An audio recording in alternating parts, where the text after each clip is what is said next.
Subscribe to our YouTube channel and press the bell icon to never miss an update. Hello everyone and welcome to the Daily News Simplified, an answer to what, why and how of newspaper reading. Today we are discussing the Delhi edition of the Hindu newspaper dated December 19, 2020. The topics to be discussed today are reflected on your screen and the timestamping for the same has been provided in the description box below. So let's start. Now this news appears on page number 14 titled Government Mulls Bad Bank to Boost the Banking Sector. Well, the particular context of this news is that the Economic Affairs Secretary Tarun Bajpai has said that the government is exploring all its options in order to strengthen our banking sector. And regarding the same, he said that the government is also considering or exploring the option of setting up a bad bank in order to improve the health of the banking sector. Hence, in this regard today, we will be talking about bad bank, what is a bad bank and the arguments in favor and against it. Well, before I tell you what is a bad bank, let us first understand the need or the problem due to which the idea of a bad bank has first emerged. Well, our country suffers the problem of what is known as the twin balance sheet problem. Now, due to this twin balance sheet problem, there has been a decline in the credit creation in our country. There has been a decline in the investment rates in our country, and due to decline in both these two, there has been a slowdown in our economy. In fact, currently the NPAs, the gross NPAs of our scheduled banks stand at almost 9.3%, which is considered to be the worst NPA rate among the emerging economies across the world. Well, as far as the reason is concerned, it is the twin balance sheet problem of India, because of which we are exploring the option of a bad bank. Now, very quickly, I'll tell you the twin balance sheet problem since I have mentioned it here. So basically, the twin balance sheet problem highlights that the balance sheets of the banks as well as of the companies are in a bad shape. Hence, the twin balance sheet problem. So what has happened? The NPAs of the banks have increased. Due to the increasing NPA, there has been a decrease in credit creation because, of course, the banks are now reluctant to give out loans or credit. And as far as the companies are concerned, since they are not getting enough credit or loan, they are not able to make fresher investments in their businesses, and this has led to decline in investment as well as consumption expenditure. And if you recall, in my previous lecture as well, I told you that decline in investment and the decline in consumption expenditure is one of the major drivers of economic growth in our country. But now both of these are falling down, due to which our economy too is facing a slowdown. Now, due to the slowdown, what has happened is that companies are reeling under losses. And since the companies are making losses, they do not have money to pay back the loans which they had earlier borrowed.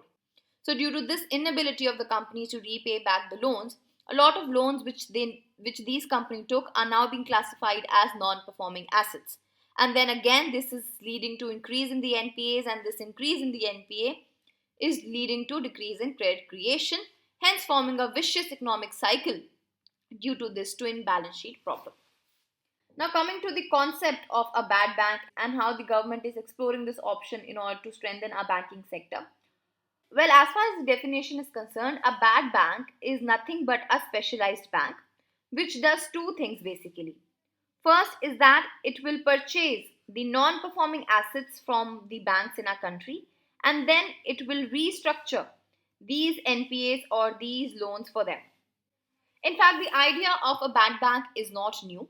The Economic Survey of 1617 had also recommended that the government should set up a centralized public asset rehabilitation agency known as PARA, which will function as a bad bank.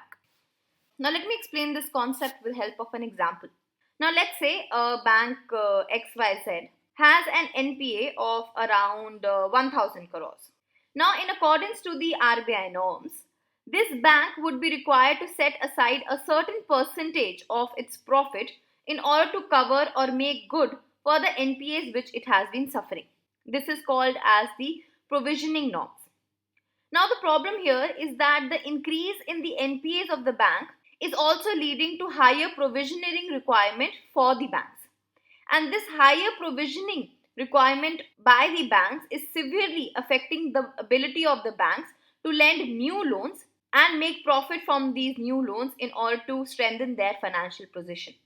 Hence, it is in this situation, in this context of the growing NPAs as well as the growing provisioning requirement, that the bad banks come into a picture. Now, here in this case, the same case, let's take 1000 crore rupees is the NPA of this XYZ bank. Now, what the bad bank will do is that the bad bank can take over the NPA of this 1000 crore rupees from this XYZ bank at, let's say, 800 crores. Now, this bad bank can undertake the restructuring of this bad loans or undertake any other kind of mechanism it thinks it requires to recover this NPA amount. Now, as far as the XYZ bank is concerned, at least this XYZ bank can be assured that this 800 crore rupees will come back to it. So, if not 1000 crore rupees, at least the banks are able to recover 800 crores, correct? Now, on the flip side, had the bad bank not been here, this XYZ bank, there is a possibility that this entire 1000 crores would have been lost by this bank. It would not have been able to recover even, let's say, 100 crores or 200 crores, and this entire 1000 crores would have been a loss. Hence, in this scenario, the bad banks comes to the rescue of our scheduled banks, takes over their non-performing assets and then tries to restructure them in order to ensure that the banks can recover the same. So this is how a bad bank basically functions. You're not required to get into more deeper details. Now, coming to the arguments in favor and against setting up of a bad bank, which is basically the pros and cons of a bad bank. First, let us talk about the arguments in favor. Well, it is felt that setting up of a bad bank will help to improve the balance sheet of the banks in our country, because setting up of the bad banks will lead to a decrease in the NPA, thereby strengthening the balance sheet. Secondly, it is felt that this bad bank will also lead to an increase in the credit creation. How? Well, as I was telling you earlier, due to the NPA problem, a lot of capital of the bank has now been locked up due to the high provisioning requirements. So, if the NPAs are transferred to the bad bank, then the capital which was locked in by the bank for the provisioning requirement can be unlocked, and this will lead to increase in credit creation as bank will now have more money to give out in loans. Thirdly, if the bad banks takes away the NPA of the scheduled banks, then the scheduled banks in a country can focus solely on their core banking functions, which is to take deposit and to lend money. Because the function of recovery of bad loans will get transferred to the specialized bad bank. Fourthly, well, the issue is that most of the NPAs are concentrated in the large borrowers who have taken loans from multiple banks. So the NPA problem of one bank is not an isolated one, but in fact it is a problem of various banks. So presently what happens in case a person defaults, the banks, all these banks from where a person or a company had taken loans, all these banks come together to form a committee of creditors and to formulate a resolution plan to recover the NPAs. However, the problem with this committee of creditors and this entire mechanism is that of coordination and delay in recovery. Therefore, it is felt that a bad bank will solve this problem of lack of coordination between the multiple banks and the subsequent delay in recovery which happens, as it will enable multiple banks to transfer their NPAs simultaneously to the bad bank and improve their balance sheet. So these are the arguments in favor of a bad bank. Let us see the arguments against it. Well, the first is the moral hazard involved in setting up of a bad bank. Now, a lot of economists say that why the hard-earned money of the taxpayers should be used to bail out the banks who were not cautious enough to give out loans in the first place. So the idea is that the taxpayers should not be penalized for the bad banking decisions of the banks. Furthermore, it is also felt that if the banks in our country know that there is a bad bank, which will come in and save them, so the banks might as well become very careless and might not exercise due caution before giving out loans. Hence, the guaranteed takeover of NPAs by the bad banks may prevent banks from exercising due caution while giving out loans. So the major issue or the main issue is of moral hazard. Second issue is of the pricing of these NPAs. Well, if the NPAs are sold to the bad bank at a higher price, then the bad bank is very likely to fail because, of course, it is taking the NPA at a higher cost. But on the flip side, if we are selling the NPAs at a lesser rate, then the scheduled banks will incur loss because then they would have to take higher haircuts. That is, they would have to forego a larger chunk of their assets. So, pricing of NPA is also a grey area. Third, it is felt that the bad banks will have no long term impact because this bad bank is not solving the underlying problem, the underlying reason why we have so many NPAs in the first place. See, the NPAs of the banks in our country is increasing due to a lot of reasons. These reasons include political interference in the working of bank, increase in the willful defaulters, poor recovery process, so on and so forth.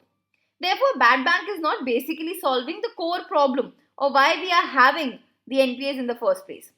So the bad bank is basically considered as a superficial or a band-aid solution to such a serious problem, and hence it is felt that it will not have a long-term impact. Fourth, it is felt that setting up a bad bank is only leading to the transfer of NPAs. So from the scheduled banks, the NPAs are now getting transferred to the bad banks.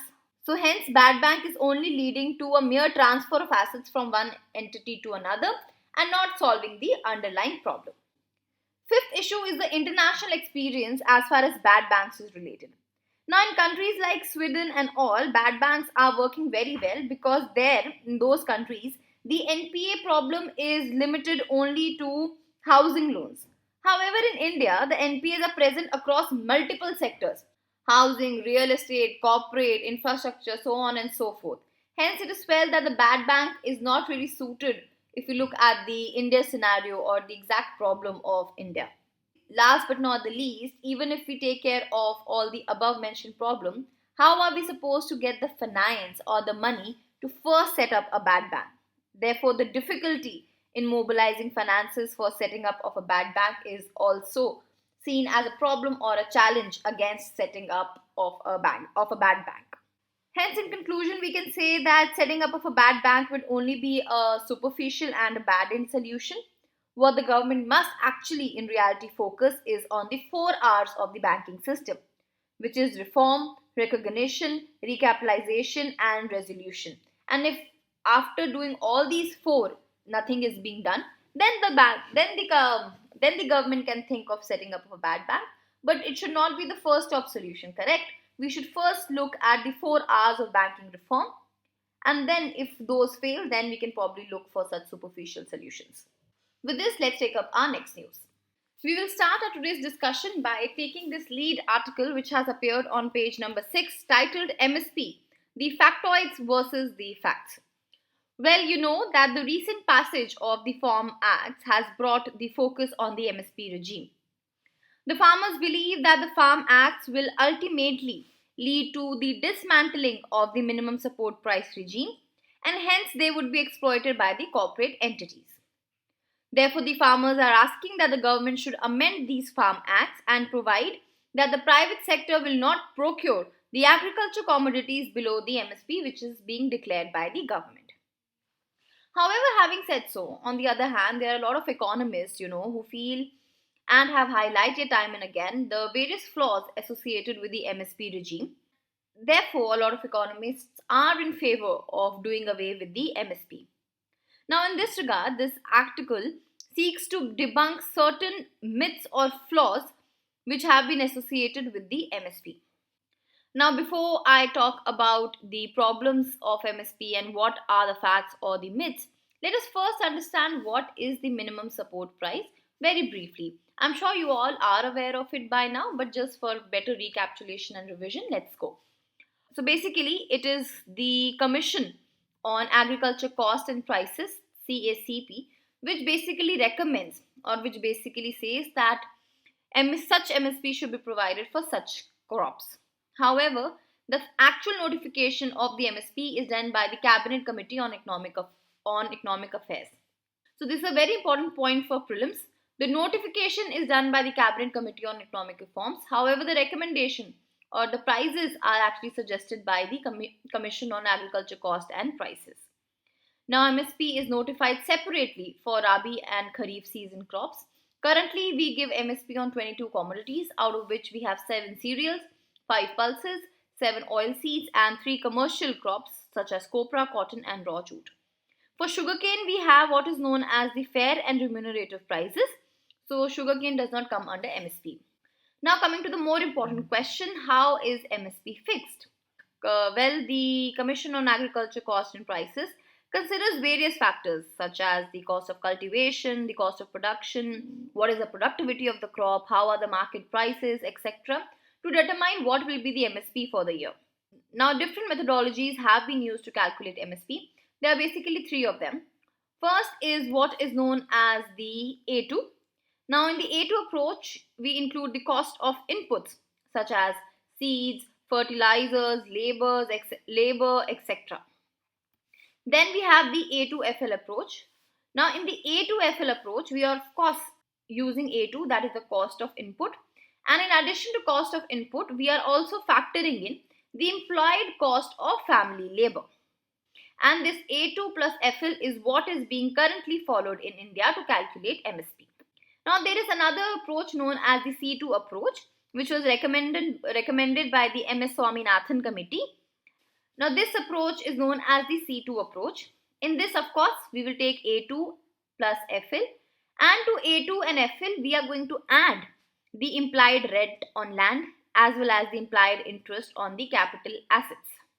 So, you see, C2 approach is considered to be the most comprehensive approach which can be used to calculate MSP, because we are going 2 steps ahead of A2FL approach and are also imputing the cost of implied rent and implied interest. However, this has not been accepted by the government and we are still following the A2FL approach. I forgot to tell you one thing here. So currently the MSP is fixed at least 50% more than the cost of production when we calculate it through the A2FL method. Now, coming to the limitations, well, the MSP policy of the government has come under immense criticism on account of number of reasons. And in fact, the flaws with the MSP regime has been highlighted by several committees as well, such as the Committee on Doubling Farmers' Income, which was headed by Ashok Dalwani. Then even the Shanta Kumar Committee on the FCI reforms suggested and spoke about these similar flaws. Well, the first fundamental flaw with MSP is that it has promoted the cultivation of water-intensive crops. Well, even though currently the government declares MSP on 22 commodities, however, the procurement for wheat and rice is much more better if we compare it with the procurement which happens for pulses and oilseeds. So hence, this in a way has incentivized the farmers to grow wheat and rice, which again has led to an adverse impact on our environment and has stressed the water levels of this country. Second is the lack of safeguards for the farmers. Now, well, the present MSP regime does not provide for compensation to the farmers if they are forced to sell their commodities in the open market below the MSP. So let's say for whatever reason the farmer is forced or coerced to go in the open market and sell his commodities below the MSP. In that case, currently the present regime has no safeguards to ensure that compensation should be provided to such farmers in such situations. Third is the flawed approach, where it has been stated that the fixing of MSP using the A2 plus FL approach leads to declaration of lower MSP, and it does not adequately compensate the farmers for the cost which they have incurred. Accordingly, some of the economists, as I was telling you earlier, especially the Swaminathan committee, said that we should switch over to the C2 approach, which is much more comprehensive. Fourth is the argument that MSP has only benefited large farmers. Well, the Shanta Kumar committee, as I was stating, highlighted that the MSP procurement has benefited only 6% of the farmers in our country. And the small and marginal farmers, who account for almost 83% of the farmers in our country, have not actually benefited much from the MSP regime. Hence, the small and marginal farmers have been left out as far as the real benefit of the scheme is concerned. Last issue is of the undue delay on government's part. Now, many a time the government does not declare the MSP on time as per schedule, and this delay in the announcement of the MSP leads to the fact that the government is unable to send the price signals to the farmers on time and causes inconvenience to farmers as well. So these are the 5 basic or the most important limitations which have been highlighted as far as the MSP regime is concerned. Moving ahead, this article which has been written currently is based on the data which was collected by the authors based on the state-wise procurement from the FCI for the year 2012 and 13. And based upon this and based upon their analysis of the FCI's data, they have said that certain myths about the MSP regime, which we just now spoke about, are actually false. The facts are basically the myths, and that MSP is not as bad as it seems. First, as far as the myth that it has only benefited 6% of the farmer, the authors say that the 6% farmers being benefited is only true as far as rice and wheat is concerned. If we take into account all the commodities which come under the MSP regime, then more farmers have been taken into the ambit of MSP and they have been benefited. Second is the argument that the MSP regime has benefited only traditional states such as Punjab and Haryana. Well, to debunk this flaw, the authors say that the FCI introduced what is known as the decentralized procurement scheme in 1997-98. Now, under the scheme, the states were also encouraged to undertake the procurement of food grains on their own to reduce the transportation and storage costs for the FCI. Now, over a period of time, a lot of states have welcomed this DCP, that is the decentralized procurement scheme. For example, until 2000, only 10% of the wheat and rice was procured outside the traditional states of Punjab and Haryana. However, by 2012-2013, the share of DCP rose to almost 23 to 25. Hence, there has been a growth of decentralized procurement across all states and not just in Punjab and Haryana. In fact, if we consider the case of paddy, it is Chhattisgarh and Odisha which have been star performers and they account almost for 20% of the procurement of paddy. Similarly, as far as wheat is concerned, Madhya Pradesh has done very well and accounts for 33% of wheat procurement. Clearly pointing to the fact that no, it's not just Punjab and Haryana which have been benefited, but this is a thing of past. Though earlier it was true, but now other states have adopted it too, and MSP is being helpful to various states. Last is the myth that it has benefited only the large farmers. Now here the authors compared the data and they said if you look at the all India level and if you take into consideration the farmers who sold rice or paddy to the government, only 1% out of those farmers were basically large farmers, and 70% of those farmers belong to the small and marginal farmers category holding less than 2 hectares of land. So even this flaw that MSP has benefited only large farmer is unfounded for, because if we look at the data, it shows us another story.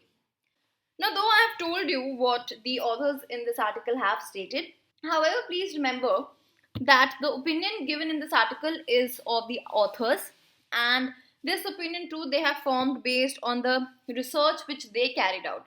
Of course, the data to which they referred is legitimate. However, as far as your exam is concerned, stick to what the commissions and committee have stated. So if in the exam you have to talk about the limitations, it would be safer that you talk about the limitations and challenges as were highlighted by the Shanta Kumar committee and various other committees. And what we discussed was just to give you a much more broader perspective on the topic of MSP. However, in the exams, stick to what official committees and commissions have stated. With this, let's take up our next news. This news has been taken from page number 14, titled India Mulls E20 Fuel to Cut Vehicular Emissions. Well, the context is that government is thinking about adopting the E20 fuel, which is the 20% blend of ethanol and gasoline, in order to reduce the vehicular emissions. Now, I have spoken about ethanol, its benefits, challenges, and its uses as a biofuel very comprehensively in one of the previous videos. So I'm going to attach that video in today's lecture.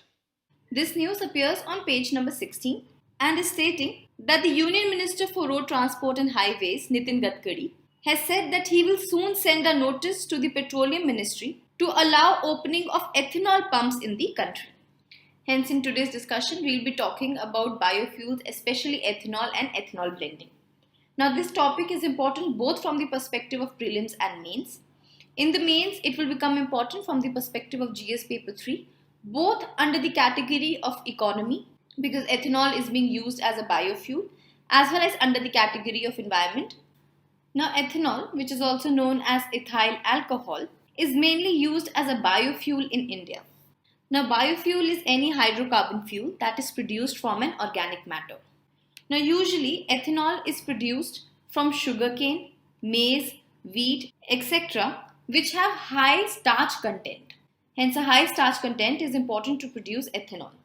Further, ethanol can be combined in any concentration with the petrol, and this leads to different kind of blends which can be used as automobile fuel.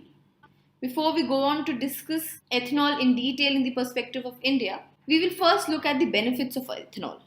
The foremost benefit of ethanol is that it will help to reduce the oil imports of India, because it will help to reduce the dependence which India has on oil imports, and at the same time it will keep a check on the import bill by saving precious foreign currency.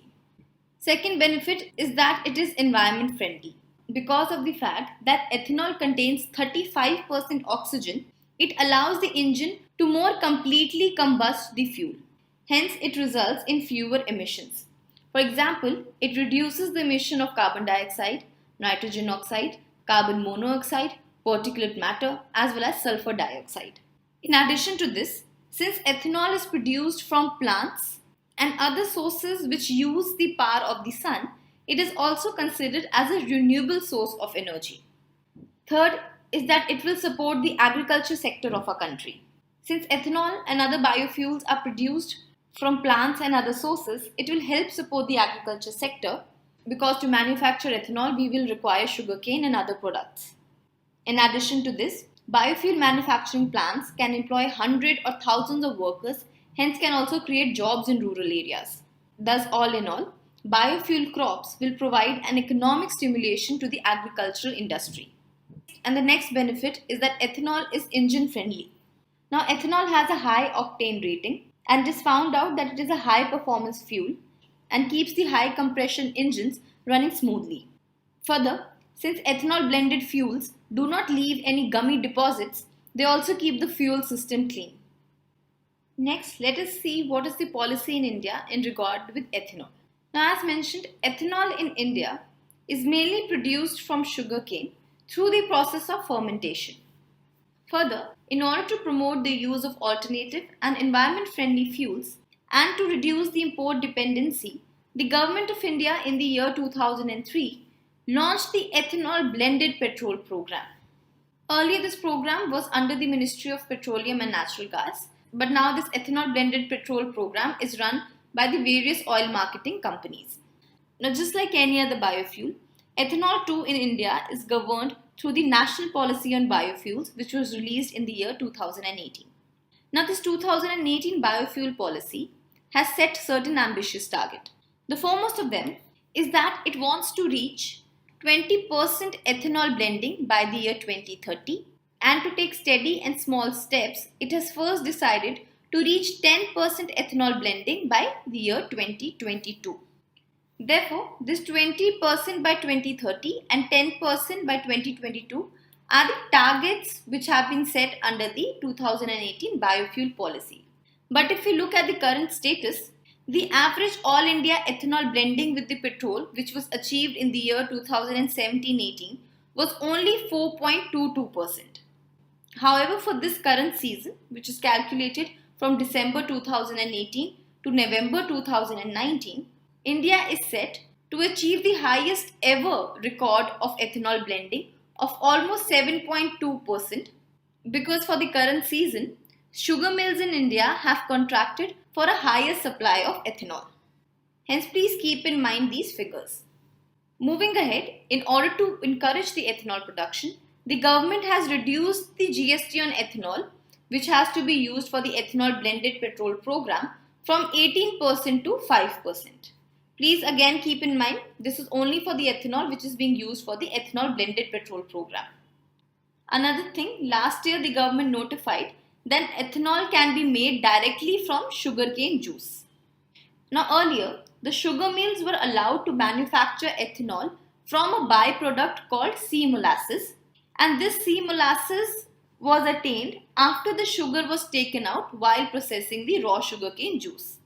But then the sugar mill started to incur losses because the prices of sugar had fallen below the production cost.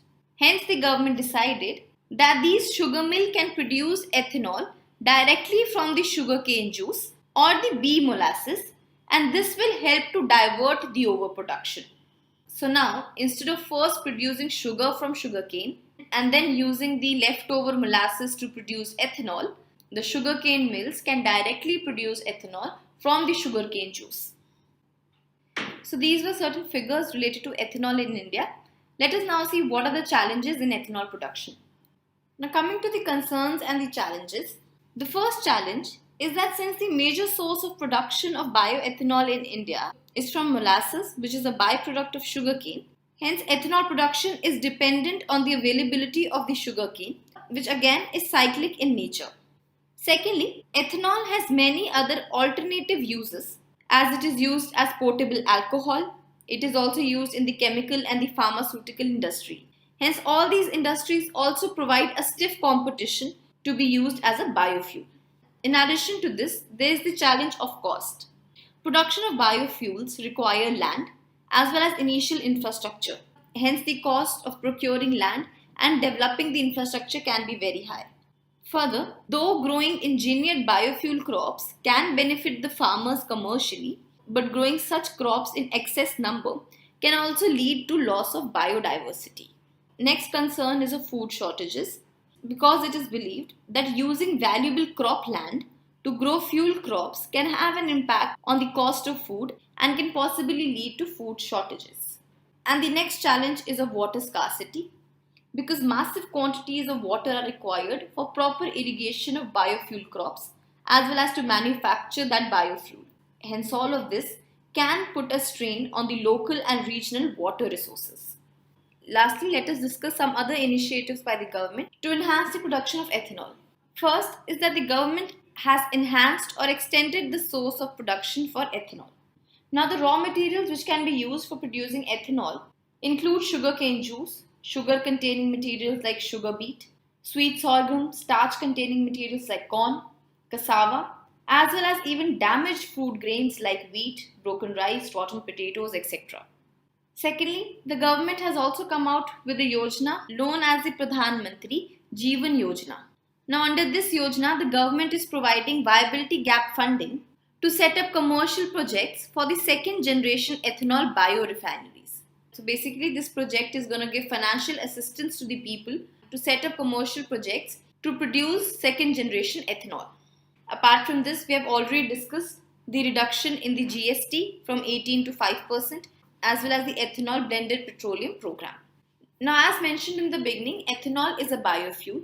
Further, apart from ethanol, even generally for other biofuels, the government has come out with the National Biofuel Policy of 2018. This policy has been given in the PDF. You can refer to this policy to know what are the initiatives by the government and what will be the benefit of biofuels. Now, in this year's prelim itself, a question was asked on hydrogen enriched CNG. Now, we are discussing this question so that you can know what kind of questions the UPSC is asking, especially as far as fuels or biofuels are concerned. Now, the question reads, in the context of proposals to the use of hydrogen enriched CNG as a fuel for buses in public transport, consider the following statement. Number 1, the main advantage of the use of the HCNG is the elimination of carbon monoxide emission. Now, here the key word will be elimination. Now, elimination means the complete removal. And it is very obvious that when a fuel is burning, some amount of carbon monoxide will be released. Hence, the use of word elimination makes this statement incorrect. Had it been that the HCN reduces the carbon monoxide emissions, it would have been correct. But due to the word elimination, the first statement becomes wrong. Second, HCNG as a fuel reduces carbon dioxide and the hydrocarbon emission. This is correct. Now, even if you're not sure whether carbon dioxide and hydrocarbon emissions are reduced or not, but again, you can use your logic and think that the reason government is shifting on to another kind of fuel than the conventional one is because they want to tackle the problem of environmental pollution. And environmental pollution is caused because of the high emissions of environmental pollutants like carbon dioxide and hydrocarbons. Therefore, it is but obvious that using hydrogenated enriched CNG will lead to a reduction in such emissions. Now, third is hydrogen up to 1/5 by volume can be blended with CNG as a fuel for buses. Now, this is a correct statement. Fourth, HCNG makes the fuel less expensive than the CNG. Now, this statement is incorrect, and again, it is a very logical deduction which one can make. Now we know that CNG is the cheapest of all the conventional fuels which we are using today, especially when compared to petroleum and diesel. So here logic will tell you, had HCNG been cheaper than the CNG also, the government would have started to use it way before. So a simple logic also tells you that this fourth statement cannot, that is to say, HCNG cannot be less expensive or cheaper than the CNG. Now this question was a tricky one because here UPSC gave you figures like 1/5 by volume. Now the third statement becomes a little tricky because of this word 1/5. But again, if you look at the options, we can arrive at the right answer through the technique of elimination. Now as I mentioned in the beginning, first statement is incorrect because of the word elimination. Here also simple logic can be applied that elimination is a very extreme word. Hence the first statement has to be wrong. So the moment the first statement becomes wrong, option A and option D become wrong. Now we have only two options, that is 2 and 3 only or 4 only. Now coming to the second statement, again by logic you can deduce that using HCNG will reduce carbon dioxide and hydrocarbon emissions. So we know that the second statement has to be correct. So the moment second statement becomes correct, you know that the right answer is B, 2 and 3 only. Even otherwise also, if you look at statement number 4, as discussed, by logic, you can deduce that the fourth statement is incorrect. So the moment fourth statement becomes incorrect, the last option which is left is B, 2 and 3. Hence for this question, knowing the right answer for the third statement was not required. So simply if one can deduce in this question that statement 1 was incorrect and statement number 2 is right, you can arrive at the right answer safely. So this is how UPSC frames question. If you look at the question without the option, it will seem a very tough one because we need to know the exact information. But the moment we start looking at the options and start to eliminate them, we will realize that this question is not that difficult and can be solved through simple logic. Now based on today's discussion, please try and attempt this mains practice question. With this, let's move on to our next news. Now this next news we have taken from page number 10 titled All Have Equal Right to Practice Religion, High Court. Well, the context of the news is that recently the Allahabad High Court in its judgment highlighted the importance of Article 25 of the Indian Constitution and stated that Article 25 provides that all persons are equally entitled to freedom of conscience and the right to freely profess, practice and propagate religion. Well, this present judgment relates to the matter of forced conversion against a Muslim labourer, Mr. Nadeem, under the Uttar Pradesh Prohibition of Unlawful Conversion of Religion Ordinance 2020. Now, the police had filed FIR against Mr. Nadeem for forced conversion, and the High Court then prohibited the state of Uttar Pradesh from taking any coercive action as the allegations were prima facie based on only suspicion. Hence, in this regard today, we will be talking about Article 25 from the prelims point of view, and side by side we'll also look at other aspects of right to religion. Where Article 25 reads, subject to public order, morality and health, and to other provisions of this part, that is part 3, all persons are equally entitled to freedom of conscience and the right to freely profess, practice and propagate religion. Hence, the right to freedom of religion is a fundamental right. Just like any other fundamental right, it is not absolute in nature. Public order, morality, and health are the 3 basic fetters on right to religion. However, having stated that right to freedom of religion is a fundamental right, Clause 2 of the article says, nothing in this article shall affect the operation of any existing law or prevent the state from making any law which, firstly, regulates or restricts any economic, financial, political, or other secular activity which is associated with the religious practice, providing for social welfare and reform of throwing open of the Hindu religious institution to all classes and sections of the Hindus. Now, well, it is this Article 25, Clause 2, Subclause A, which is of importance here. Now, in our country, we do have the fundamental right of freedom of religion. However, the state has the power to regulate or restrict any secular activity related to that religion or any economic, financial, or political activity related to that religion. And this, of course, we have to do because no right can be given without fetters. There has to be some kind of restriction on it. So, in order to enforce the restriction of public order, morality, and health, the government can restrict or regulate the economic, financial, political, or secular aspect of a religious activity. Now, this article, Clause 2, also tells us that the state is empowered to regulate only secular activities and cannot regulate non-secular activities, which basically means that the state cannot regulate the religious activity associated with the religion. Only the non-religious or secular activities it can regulate. However, the question remains is to determine whether the activity which is to be regulated is secular or religious. Hence, this difference of what is secular and what is not secular is the grey area where a lot of commotion has been happening due to the issuance of this ordinance and the subsequent PIL which has been filed against the ordinance as well. Now, continuing with Article 25, then it has given us two explanations. It is saying that wearing and carrying kirpan is included in the profession of the Sikh religion. And in explanation 2, it states that wherever we are mentioning Hindus, Hindus would include Sikhs, Jains, and Buddhist religion people as well. Hence, this is what Article 25 is stating. Also, if you want to have more information about the religion, if you want to have more information about the freedom of religion, especially in the context of the ordinance passed by the UP government, Mangal sir in the DNS of 4th December 2020 has covered it very beautifully. You can refer to that again if you want to revise the topic. Now, since this topic has been covered less than 15 days back, I did not want to repeat the same information again today.